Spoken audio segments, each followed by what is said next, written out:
Now with the launch of Riot's yearly dating sim, I feel obligated to make something related to dating, so this video is gonna be about the very canonic date between Pantheon and Soraka. Okay, so after some research, I've realized that Soraka is not an aspect. She's like one of the 3 creators of the universe, so Daddy Taric! But there's not one problem. I no longer have a banana machine gun to go full crit on. Oh wait, what's this?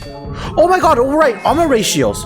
Ha! Fuck you, Riot! You thought armor's purely a defensive stat. You clearly have not read all 624 abilities and 156 passives before giving the go-ahead for these updates. Now, these are what I call the Trinity patches. Over the patches 12.11, 12.13, and 12.14, Mass Strategy got buffed and buffed and buffed. So now, let me explain to you what these hilarious buffs were. 12.11, the Chat Taric patch. His Q healing got increased, and E can now keep people stunned permanently, or until you run out of mana resetting your passive. And there were some other indirect buffs to Taric, like this, and that. Next comes 12.13, the Chat Pantheon patch, where we saw all these changes. And most importantly, Q now has a proper hitbox behind him, making sure that you can't miss this ability even if you are a retard. Lastly, 12.14 was the nail in the coffin for the sheeps who still follow the Stale Leak meta. As with the nerfs to their Caretaker's abilities and items, combined with the nerfs to a line of chastity protection runes, making it even harder to say testify when you get jumped on by 2 muscular and hot as fuck mans. For Taric's runes, take attack speed and double armor. The rest are your choice as they really don't matter. But I will recommend you take Glacial Augment to keep Pantheon alive with its 15% damage reduction, and some new drips for Daddy Taric, followed by Future's Market, Approach Velocity, and on the Precision tree, take Presence of Mind and Alacrity. For Summoners, take Ghost Flash, because just like Darius, Nasus, Olaf, and other champions who don't have a dash in their kit, you will need to rely on Ghost to keep up with the League 2022 edition. Now for Pantheon, take Attack Speed, Adaptive, and Magic Resistance, as Pantheon's base magic resistance can only be described as a moldy dish rag. Then take PTA, Triumph, Alacrity, Last Stand, and on the Resolve tree, Shield Bash and Revitalize. For Summoners, take Ignite Flash. Ignite, just like PTA, is used to make up for lack of damage in Pantheon's kit. Now, the first step of sending the enemy into Conniption is to abuse your range advantage and zone the enemy off the wave. Whereas most ADCs have an effective range of 600 units, Taric with his W has an effective range of 1300. So if the enemy wants to head to lane, stab them. And if they ever dare to farm, kill them. This works every time. Just keep stabbing them until they're under tower, and keep them under tower, making sure that they can't even stay in the XP range. And if they dare attack you in retaliation, please kindly and respectfully lower the swing saturation and tax them 200 gold.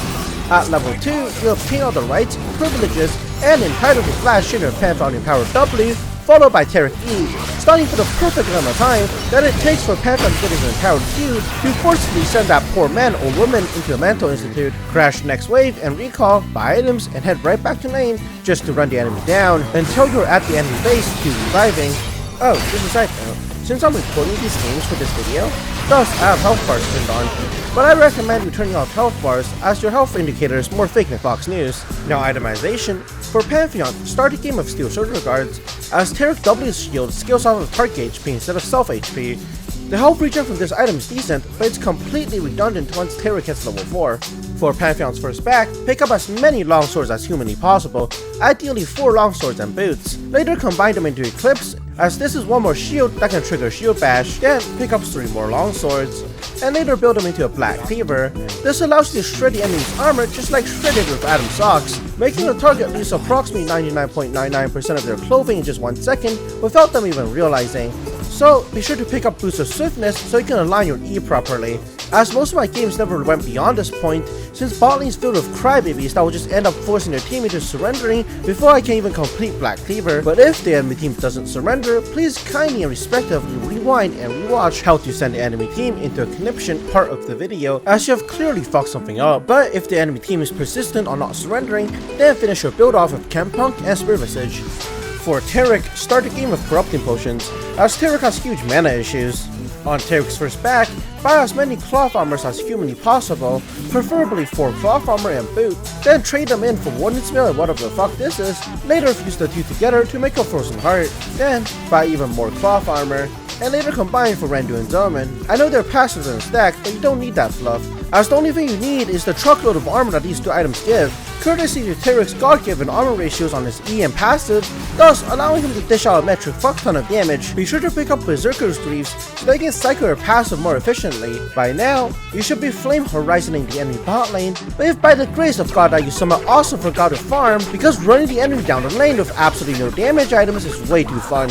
Then top off your build of Spear Visage, Fimbulwinter, and Thormail. But counter to still League meta, you'll be buying here only after you're finished Frozen Heart and Randuin's. Otherwise, you won't be dealing shit damage. Keep in mind that Pantheon stuns for exactly 1 second, and Taric E has a wind-up of exactly 1 second.